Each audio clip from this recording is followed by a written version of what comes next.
जिन बच्चों की स्पीड कम है उनको क्या करना है पता है ना? क्या करना है बताओ जरा, मैं भूल गया। जिनकी स्पीड कम है उनको क्या करना है? सर स्पीड बढ़ानी है, नहीं बढ़ने वाली। पागल हो गया है? इतने साल 18 साल से तेरी बॉडी में जो स्पीड आई है वही स्पीड रहेगी तेरी एग्जाम में। क्या करना है बोल? मॉक टेस्ट देना है। मॉक टेस्ट देने से क्या स्पीड बढ़ेगी? नहीं, मॉक टेस्ट देने से अकल आएगी कि ज्यादा ना लिखकर इस आंसर को कम लिखना था। स्पीड नहीं बढ़ने वाली 2 महीने में, ये मैं बता देता हूं। तुम्हारी जो लिखने की स्पीड है वो लिखने की स्पीड 18 साल से बनी हुई है।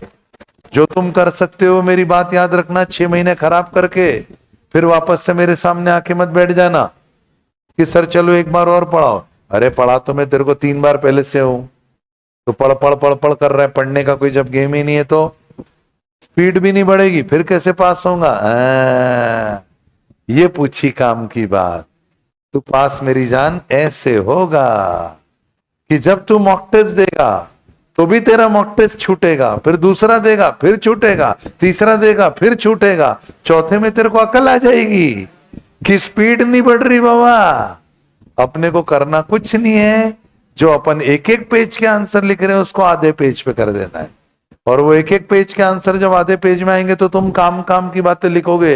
अरे हाय ये करोड़ों रुपए की बात है यार, ये लोगों तक पहुंच जाए बस, बच्चे पास हो जाएंगे, इंडिया में पहुंच जाए ये बात बस, कि बस वो एक पेज का आंसर तेरे को आधे पेज में लिखना है, चाहे वो अकाउंट की थ्योरी हो चाहे वो लॉ की थ्योरी हो। और उससे क्या होगा, जब तू एक पेज का आंसर आधे पेज में लिखेगा तो ऐसी सिचुएशन में तू कंटेंट लिखेगा, और जब कंटेंट आएगा तो पढ़ने में मजा आएगा, उससे तेरा टाइम बचेगा, टाइम बचेगा तो तू पूरा पेपर कर पाएगा। स्पीड ऐसे बढ़ेगी, स्पीड और किसी तरीके से नहीं बढ़ सकती बेटा। अकल आ जाती है 3-4 पेपर देने के बाद।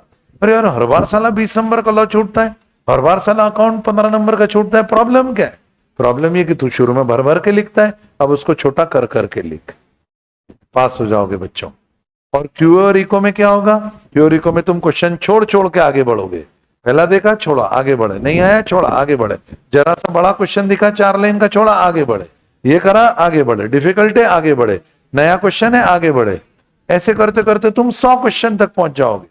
और फिर छूटे भी तो छूटे, वही छूटा ना जो डिफिकल्ट था या बड़ा था या जो टिपिकल था, और टाइम बचा तो फिर नीचे से ऊपर चलना शुरू कर दे। ये बॉटम अप अप्रोच होती है, स्पीड में नीचे तक जाओ और फिर वापस ऊपर तक आओ। मैंने बोला एग्जाम के पहले तुम्हारे मोबाइल पे एक मैसेज आएगा मेरी तरफ से, कसम तो याद है ना, कसम तो याद है ना। मैं कसम याद नहीं दिलाई जाएगी, क्योंकि रोज क्लास में कसम याद दिलाई थी कि तुम क्वेश्चन को छोड़ते छोड़ते आगे बढ़ोगे, किसी भी क्वेश्चन पे रुकोगे नहीं, और इस कारण से तुमको टाइम सेव होगा। सबकॉन्शियस माइंड उन क्वेश्चन को देख लेगा। जब तुम नीचे जाओगे 30वें क्वेश्चन पे तो तुमको 8वां याद आ जाएगा, अरे 8वें में ये करना था और बढ़िया, तुम बट जाओगे, गोला मारोगे, आ जाओगे, क्योंकि सबकॉन्शियस माइंड तो उस पर काम करना शुरू कर देगा। वो तो सोचने की प्रक्रिया चालू करता है।